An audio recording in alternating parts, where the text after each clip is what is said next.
بسم اللہ الرحمن الرحیم۔ السلام علیکم ورحمۃ اللہ وبرکاتہ۔ میرے پیارے بھائیوں اور دوستوں، امید کرتا ہوں آپ لوگ خیریت سے ہوں گے، عافیت سے ہوں گے، ایمان کی بہترین حالت میں ہوں گے۔ اللہ تعالیٰ سے دعا کرتا ہوں کہ آپ کی پریشانیاں اور مشکلات آسان ہو، آپ لوگوں کی دعائیں اور حاجات قبول ہو، آمین۔ پیارے دوستو، اگر آپ لوگ تنگ دستی اور رزق میں کمی کا شکار ہے تو ہم آپ کو اس ویڈیو میں نہایت مجرب عمل بتانے جا رہے ہیں، جس کے کرنے سے نہ صرف آپ مالا مال ہو جائیں گے بلکہ رزق میں برکت کے دروازے بھی آپ پر کھول دیے جائیں گے۔ وظیفے پر عمل کرنے سے پہلے ان چند باتوں کا خاص طور پر خیال رکھیے۔ 5 وقت نماز کی ہر حال میں پابندی کریں۔ بہت سے لوگ فرض نمازوں کو قضا کر رہے ہیں، جان بوجھ کر نمازیں چھوڑی جا رہی ہیں۔ جب فرض نماز ہی چھوٹ جائے تو پھر انسان سکون کیسے پا سکتا ہے؟ رزق دولت میں برکت کیسے پیدا ہو سکتی ہے؟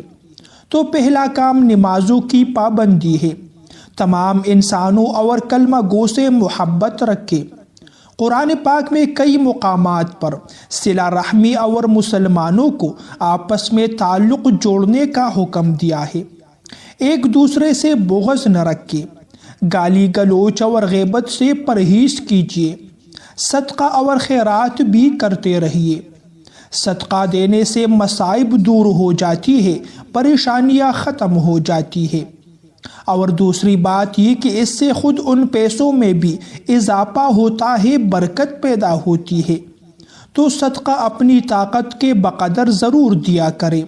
پیارے بھائیوں اور دوستوں، جو شخص کاروبار کے لیے یا ملازمت کی وجہ سے پریشانی کا شکار ہو، ملازمت میں ترقی کا خواہش مند ہو، کسی مشکل میں پھنسا ہو، تو یہ وظیفہ خاص اس کے لیے ہے۔ میرے پیارے بھائیوں اور دوستوں، بعض اوقات اگر کسی انسان پر تنگی آئے، مشکلات آئے، غربت آئے، فقر و فاقہ آئے تو ایسے نامناسب الفاظ اپنے زبان سے ادا کرنے لگتے ہیں جس پر بعض اوقات انسان کفر تک پہنچ جاتا ہے۔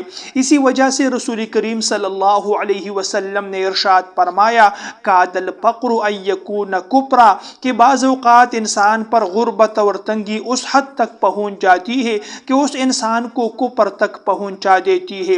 لہٰذا جب بھی فقر و فاقہ اور تنگی آئے اس پر صبر کرے۔ اللہ تبارک و تعالی صبر کرنے والوں کو پسند فرماتے ہیں، اور غربت تنگ دستی میں زندگی گزارنے والوں کے لیے آخرت میں کیا کیا انعامات ہیں، انشاءاللہ وہ سب غربت اور تنگ دستی میں زندگی گزارنے والوں کو میسر ہوں گے۔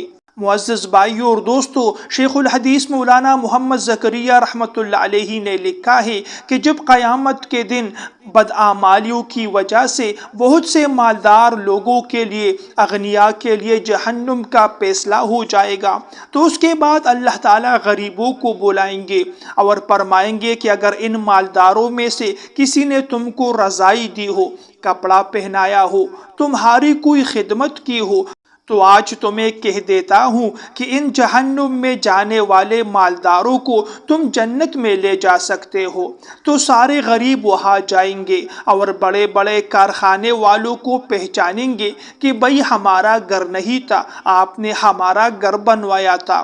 کوئی کہے گا آپ نے ہمارا قرضہ ادا کیا تھا، کوئی کہہ رہا ہے آپ مصیبت کے وقت میں ہماری مدد کیا کرتے تھے۔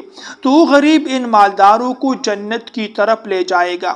تب وہ امیر لوگ کہیں گے کہ ہم تو تم کو حقیر سمجھتے تھے کہ ہمارے ٹکڑوں پر، ہماری زکوٰۃ صدقات پر پلتے ہو، آج معلوم ہوا کہ تم لوگ ہم سے زیادہ امیر نکلے۔